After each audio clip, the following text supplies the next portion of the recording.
नमस्कार, आपका स्वागत है। मित्रों, प्राचीन वेदों में सूर्य को सर्व जगत की आत्मा कहा गया है। समस्त जीवों की आत्माओं का ऊर्जा स्रोत सूर्य देव ही है। सूर्य से ही सृष्टि पर जीवन है। सूर्य का शाब्दिक अर्थ प्रेरक होता है। यह सर्व प्रकाशक, सर्व प्रवर्तक होने से सर्व कल्याणकारी है। यजुर्वेद में कहा गया है, चक्षु सूर्यो जायत, अर्थात सूर्य भगवान का नेत्र है। इसीलिए साक्षात भगवान सूर्य की किरणों के माध्यम से समस्त संसार का संचालन करते हैं। मनुष्य को सूर्य भगवान को जल देकर उनका आभार प्रकट करना चाहिए। यदि नित्य सूर्य को जल देना संभव नहीं है तो व्यक्ति को रविवार के दिन सूर्य देव को जल अवश्य ही देना चाहिए। इससे मनुष्य को सूर्य देव की कृपा प्राप्त होती है। मित्रों, सूर्य इस संपूर्ण सृष्टि के प्रत्येक जीव का आधार है। सूर्य देवता के बिना तो जीवन की कल्पना भी नहीं की जा सकती है। परम तेजस्वी सूर्य देवता की उपासना करने की परंपरा अत्यंत प्राचीन काल से चली आ रही है। सूर्य देवता की पूजा के साथ ही उन्हें अर्घ्य देने का भी प्रचलन है। सूर्य देवता को अर्घ्य देने से मनुष्य के जीवन में कई सकारात्मक और चमत्कारी बदलाव होते हैं। भगवान श्री राम से लेकर भगवान श्री कृष्ण भी सूर्य देव को अर्घ्य दिया करते थे। भगवान श्री कृष्ण ने सूर्य देव की महत्ता का वर्णन कई बार किया है। रोज सूर्य देव को जल चढ़ाना एक ऐसा नियम है जो आपकी जिंदगी में बहुत बड़ा बदलाव ला सकता है। सूर्य की शक्ति इतनी अलौकिक है कि इसके बिना ये पूरी धरती तहस नहस हो सकती है। सूर्य देव प्रकाश, सकारात्मकता, इंद्रिय संयम, ऊर्जा आदि के देवता है। अगर आप जीवन में निराश और हताश महसूस कर रहे हैं, आपका मन आपके वश में नहीं है, आपका स्वभाव अत्यंत क्रोधी है, आप अपने काम भाव पर नियंत्रण नहीं कर पा रहे हैं, शरीर में बेचैनी महसूस होती है और आपका मन नकारात्मक विचारों से भरा हुआ है, तो आप सूर्य देव की उपासना अवश्य करें। सूर्य देव को मात्र जल चढ़ाने से आपके सभी संकट दूर हो सकते हैं। संसार की हर परेशानी का हल सूर्य देव के पास ही है। आपकी हर समस्या का समाधान सूर्य को जल अर्पण करने से ही प्राप्त हो सकता है। सूर्य देवता की उपासना करने से आत्मा की शुद्धि होती है और मनोबल बढ़ता है। सूर्योदय के समय सूर्य की किरणों से वातावरण पवित्र और सकारात्मक बन जाता है। यदि प्रतिदिन आप सुबह स्नान करके सूर्य देवता को मंत्रों का उच्चारण करते हुए जल चढ़ाते हैं तो इसके आपको कई फायदे होंगे। कुछ ही समय में आप खुद इसका प्रभाव महसूस करेंगे कि सूर्य देव की कृपा से आपका जीवन कितना बेहतर हो गया है। आप पाप, रोग, भय आदि दोषों से मुक्त हो जाएंगे और आपका जीवन खुशियों से भर जाएगा। आपका शरीर स्फूर्तियुक्त, रोगों से मुक्त हो जाएगा और आप प्रत्येक कार्य को उत्साह से कर पाएंगे। कुंडली में अन्य ग्रहों की तरह ही सूर्य के शुभ या अशुभ स्थिति में होने से हमारे जीवन पर भी इसका शुभ या अशुभ प्रभाव पड़ता है। कुंडली में सूर्य यदि शुभ स्थिति में होता है तो हमें समाज में भरपूर मान सम्मान, यश और प्रसिद्धि मिलती है।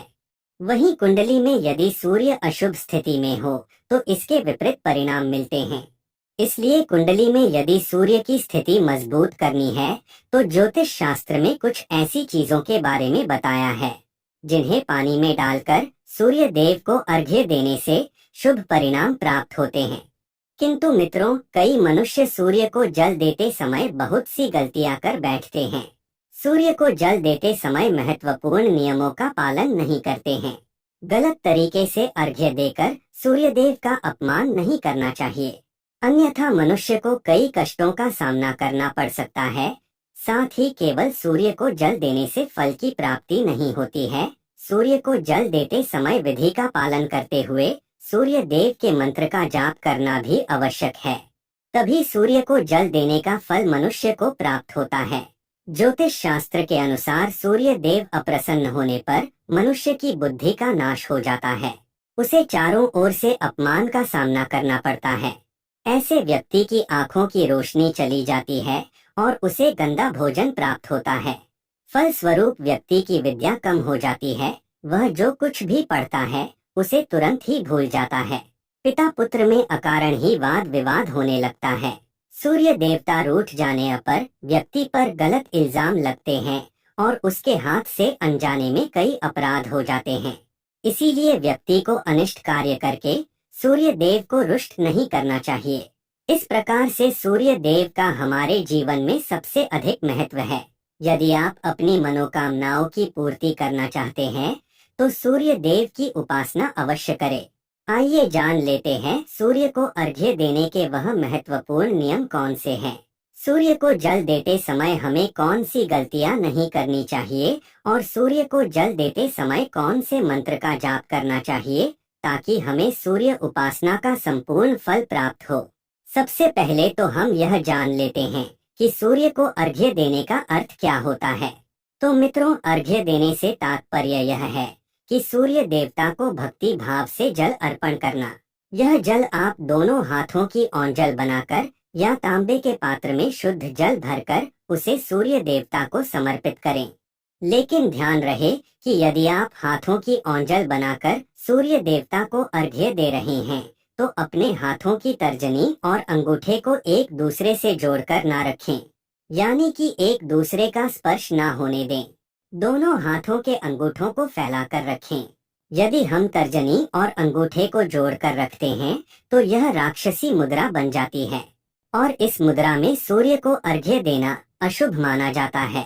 यदि आप पात्र में जल भरकर सूर्य देवता को अर्घ्य दे रहे हैं तो भी उस पात्र को दोनों हाथों के अंगूठे का स्पर्श ना हो, इसका ध्यान रखें।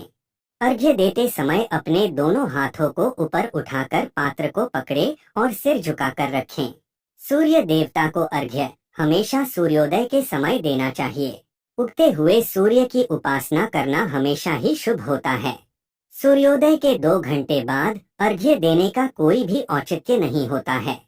यदि किसी कारणवश आप सूर्योदय के समय अर्घ्य ना दे सके तो 3 बार अर्घ्य देने के बजाय 4 बार अर्घ्य दें और सूर्य देवता से क्षमा मांग लें। इससे दोष कम हो जाता है। सूर्य को जल तांबे के पात्र में ही देना चाहिए। तांबा को सूर्य देव की प्रिय धातु माना गया है, इसीलिए सूर्य को जल देने के लिए केवल तांबे से बने पात्र का ही प्रयोग करना चाहिए। अन्य धातुओं से बने पात्रों में सूर्य को अर्घ्य देने से कोई लाभ प्राप्त नहीं होता है। परमात्मा ने सूर्य को जगत में प्रकाश करने, संचालन करने, अपने तेज से शरीर में ज्योति प्रदान करने तथा जठराग्नि के रूप में आमाशय में अन्न को पचाने का कार्य सौंपा है। इसी कारण से तांबे के पात्र में रखे जल को पीने से व्यक्ति पेट से जुड़े रोगों से भी मुक्त हो जाता है। उस तांबे के पात्र में गंगाजल या पवित्र नदियों का जल भरें। यदि ऐसा संभव नहीं है तो शुद्ध जल का प्रयोग करें। मात्र जल से कभी भी अर्घ्य नहीं देना चाहिए। जल के पात्र में जल के साथ मुख्य रूप से कोई भी लाल फूल, लाल चंदन और अक्षत जरूर डालें। आप चाहें तो इस जल में थोड़ा सा घी, शहद, दूध या गुड़ इत्यादि भी मिला सकते हैं। सूर्य देव को अर्घ्य देने का सही समय तब होता है जब सूर्य लालिमा लिए हो, अर्थात जब प्रातः काल में सूर्य लाल रंग का दिखाई दे तो उस समय अर्घ्य देना सर्वश्रेष्ठ फल देता है। मित्रों, यदि आपने सूर्य को अर्घ्य देने का संकल्प लिया है तो यह संकल्प कभी नहीं तोड़ना चाहिए। जितने दिनों का भी आपने संकल्प लिया हो उतने दिन सूर्य को अर्घ्य अवश्य देना चाहिए। यदि आप संकल्प को पूरा नहीं कर सकते तो ऐसा संकल्प नहीं करना चाहिए, इससे सूर्यदेव रुष्ट हो जाते हैं। दोस्तों, भगवान श्री कृष्ण ने सूर्य देव को जल देने का मंत्र बताया है जिसका उच्चारण अवश्य ही करना चाहिए। वह मंत्र इस प्रकार है: ओम खगोलकाय नमः। इसके अलावा आप ओम घृणी सूर्याय नमः इस मंत्र का जाप भी कर सकते हैं। इस मंत्र का उच्चारण करके सूर्य को जल देने से दरिद्रता का अंत होता है और व्यक्ति को सुख समृद्धि की प्राप्ति होती है। दोस्तों, सूर्य देव की महिमा अपरंपार है और प्रतिदिन ही हमें उनका आभार मानना चाहिए। परंतु ज्योतिष शास्त्र में मुख्य रूप से रविवार का दिन सूर्य देवता का दिन माना जाता है। इसलिए अपनी कुंडली से सूर्य दोष को दूर करने के लिए आपको रविवार के दिन विशेष रूप से सूर्य देवता का उपवास रखना चाहिए और सूर्य से संबंधित वस्तुओं का दान करना चाहिए। सूर्य देव से संबंधित वस्तुएं हैं तांबा, गेहूं, गुड़, चंदन तथा पीले रंग के वस्त्र आदि।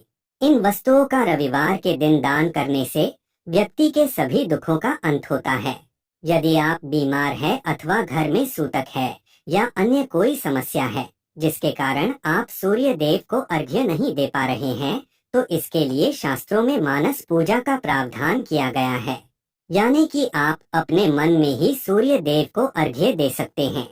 मित्रों, सूर्योदय पूर्व दिशा से होता है और यदि किसी कारणवश सूर्य देवता दिखाई नहीं दे रहे हैं तो आप उनका मन ही मन स्मरण करके पूर्व दिशा की ओर मुख करके उन्हें अर्घ्य दे सकते हैं, लेकिन कभी भी सूर्य को अर्घ्य देने का संकल्प ना छोड़े।